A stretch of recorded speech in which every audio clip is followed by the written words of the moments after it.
بسم اللہ الرحمن الرحیم ورفعنا لک ذکرک سیرت النبی صلی اللہ علیہ وآلہ وسلم میں ہم ذکر کر رہے تھے اپنے پیارے نبی حضور اکرم صلی اللہ علیہ وآلہ وسلم کی سیرت کا۔ نبی کریم صلی اللہ علیہ وآلہ وسلم پر ان 7 مشکوں کا پانی ڈالنا شروع کیا گیا، یہاں تک کہ آپ صلی اللہ علیہ وآلہ وسلم نے خود ہی فرمایا بس کافی ہے۔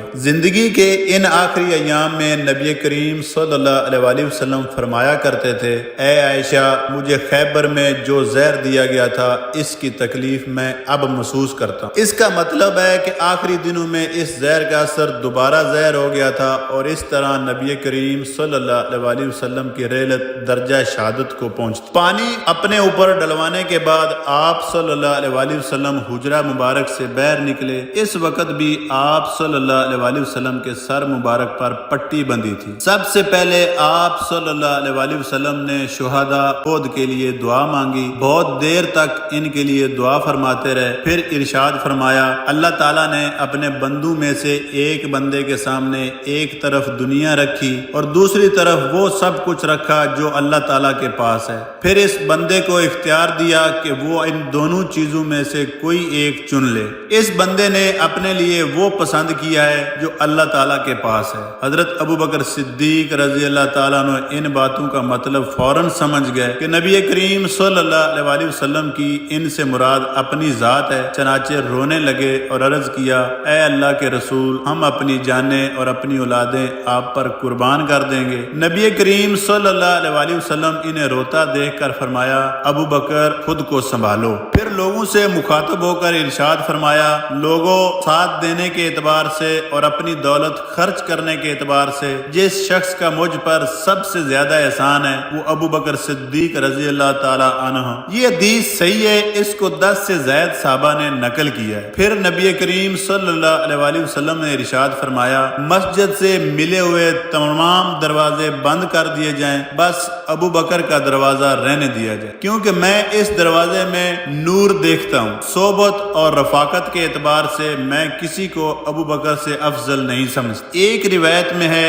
ابو بکر میرے ساتھی ہیں اور میرے غم گسار ہیں، اس لیے مسجد میں کھلنے والی ہر کھڑکی بند کر دو سوائے ابو بکر کی کھڑکی کے۔ نبی کریم صلی اللہ علیہ وآلہ وسلم نے حضرت ابو بکر صدیق رضی اللہ تعالیٰ عنہ کے بارے میں یہ بھی ارشاد فرمایا، میرے ساتھی ابو بکر کے بارے میں مجھے تکلیف نہ پہنچاؤ۔ حضرت ابو بکر صدیق رضی اللہ تعالیٰ عنہ کے بارے میں نبی کریم صلی اللہ علیہ وآلہ وسلم کا یہ بھی ارشاد مبارک ہے، جب لوگوں نے مجھے جھوٹا کہا تھا تو ابو بکر نے مجھے سچا کہا تھا، جب لوگوں نے اپنا مال روک لیا تھا تو ابو بکر نے میرے لیے اپنے مال کو فیاضی سے خرچ کیا، جب لوگوں نے مجھے وقت پر بے یار و مددگار چھوڑ دیا تھا تو ابو بکر نے میری غم خواری کی تھی۔ حضرت عباس رضی اللہ تعالیٰ عنہ نے نبی کریم صلی اللہ علیہ وآلہ وسلم سے عرض کیا، اے اللہ کے رسول، یہ کیا بات ہے کہ آپ نے ابو بکر کا دروازہ تو کھلا رہنے دیا اور باقی لوگوں کے دروازے بند کروا دیے؟ ان کی بات کے جواب میں نبی کریم صلی اللہ علیہ وآلہ وسلم نے ارشاد فرمایا،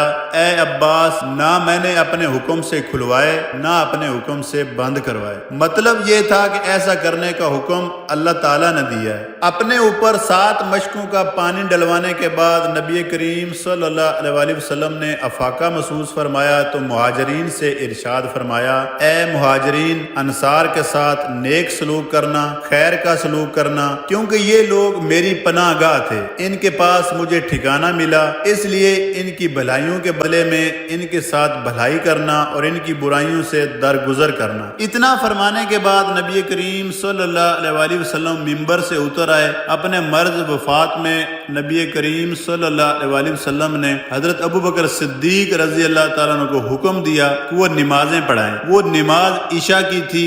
جب حضرت بلال رضی اللہ تعالیٰ نے اذان دی تو نبی کریم صلی اللہ علیہ وآلہ وسلم نے فرمایا، میرے لیے برتن میں پانی لاؤ۔ آپ صلی اللہ علیہ وآلہ وسلم نے وضو فرمایا، پھر مسجد میں جانے کا ارادہ فرمایا، مگر غشی طاری ہو گئی۔ کچھ دیر بعد افاقہ ہوا تو دریافت فرمایا، کیا لوگوں نے نماز پڑھ لی؟ صحابہ کرام رضوان اللہ اجمعین نے عرض کیا لوگ آپ کا انتظار کر رہے ہیں۔ اس وقت آپ صلی اللہ علیہ وسلم نے پھر پانی لانے کا حکم دیا، وضو کیا، پھر مسجد میں جانے کا ارادہ فرمایا، لیکن پھر غشی طاری ہو گئی۔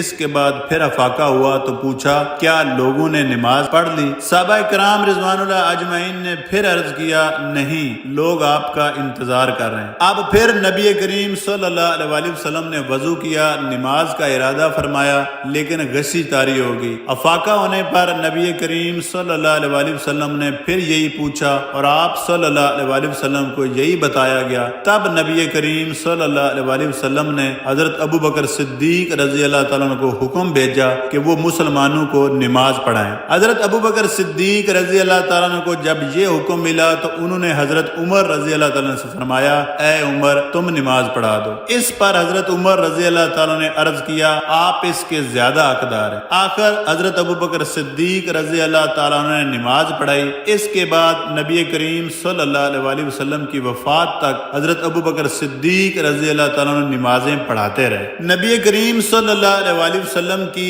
زندگی مبارک میں اس طرح حضرت ابو بکر صدیق رضی اللہ تعالیٰ نے 17 نمازیں پڑھائی۔